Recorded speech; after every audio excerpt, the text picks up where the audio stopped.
Chris and Jen here from Baby-Centric Concepts. We are in the lovely city of Philadelphia, birthplace of our nation, where a lot of our laws and government were decided a long time ago to talk about your breastfeeding rights and your rights to feed your child. Because when it comes to the U.S. government, things can be a little confusing and a little complicated, and we're here to kind of break it down for you. And make laws fun?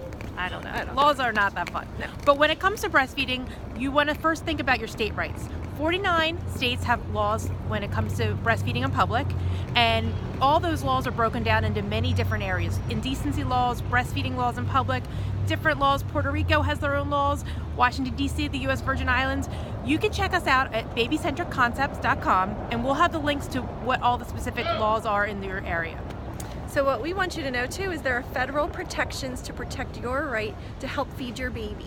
So we know the Affordable Health Care Act is part of the federal rights to help you in support of breastfeeding. There's two main provisions. One is pumping and your right to store and make milk and feed your baby while you are at work or while you're in college, and that's Title IV protections, and also your right to and access to lactation consultants to support you, and that right also gives you a right to a breast pump. So we're going to talk a little bit more about that too. All right. And we're going to have all these links for you on our website and on our Facebook site so you can get more about that. Because when you talk about breastfeeding in the workplace, they need to provide you with a safe and accessible area. That is not a bathroom. Exactly. And be able to have work breaks. And what you need to do is talk to your employer ahead of time and try to get these laws out there so they're aware, because you might be the first girl that's breastfeeding, you might be the youngest girl, you might be the first time they're dealing with this. So this is why it's good to know this information before and have these questions answered before you go back to work. So we do know this is where the government gets a little tricky again. They call it reasonable work breaks for pumping. And so the problem being is what you think is reasonable might not be what your employer thinks is reasonable. Yeah. So this is where it can get a little touchy. Having that conversation ahead of time with your employer can make all the difference. If they know you are coming back from your maternity leave and you are going to want pumping breaks, they have your maternity leave to get those protections in place for you.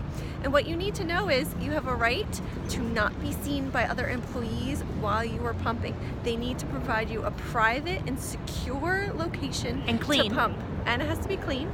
A private and secure place to pump, and it does not have to be a permanent spot. It does not have to be a private pumping room. If it means your manager has to close their door, not answer their phone, and give you that private place to pump, it's something they must do. And if you have an employer who's not complying with that, you can go to the Department of Labor and make a complaint. So you need to know your rights and responsibilities, and we're going to put all these websites up for you to have access to, so you can feel free to look them up and know your rights before you have that talk with your manager. I would recommend going and getting all the information before you talk to the manager, because this is why, just like having your baby, you need to be prepared. When you're having these conversations, you need to be prepared. The other big part of the Affordable Care Act is breastfeeding support for you. Your insurance companies need to provide breastfeeding support for you. They know they save money by giving you the support that you need. Jen, did you know that on average, a baby who's breastfed visits the doctor's office at least 5 times less than another baby? I think that the money that they save in those will definitely cover the breast pump that they're required to provide you. So all insurance are required to provide you with a breast pump for home. And that breast pump, unfortunately, can be what the insurance company provides you with. Whether it's an electric or manual, that's something you need to talk to your insurance company about. There are certain other rules and regulations that you will need a prescription from your doctor for that breast pump. So you need to think about these things before you have the baby. You can order your breast pump before you have your baby and try it out. So we want you to know that is covered under the Affordable Health Care Act, and that is something that you have a right to.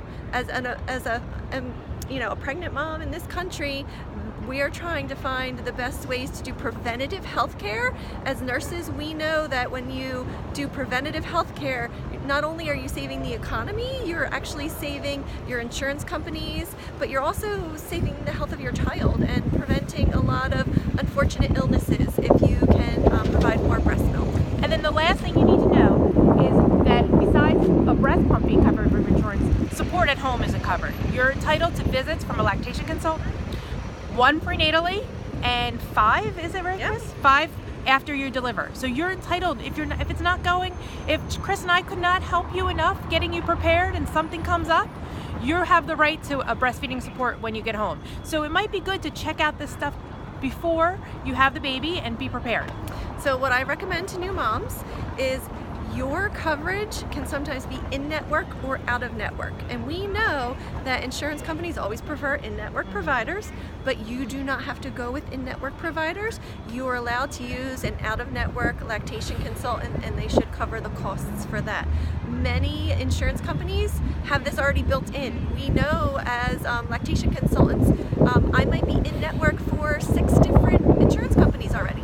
And so we know if you call your insurance company, you're going to find out more information. I also recommend you talk to your pediatrician, because your pediatrician might already work with stellar lactation consultants, and they're the ones who are going to help guide you on your journey. So what we like for you to take away from this is to check out our website at babycentricconcepts.com. We're going to have all the links for you that you need to know about your state's rights and the federal rights and what you need to know to help you breastfeed your baby even better. So from Independence Hall in Philadelphia, PA, we wish you good luck on your breastfeeding journey. All right, bye-bye.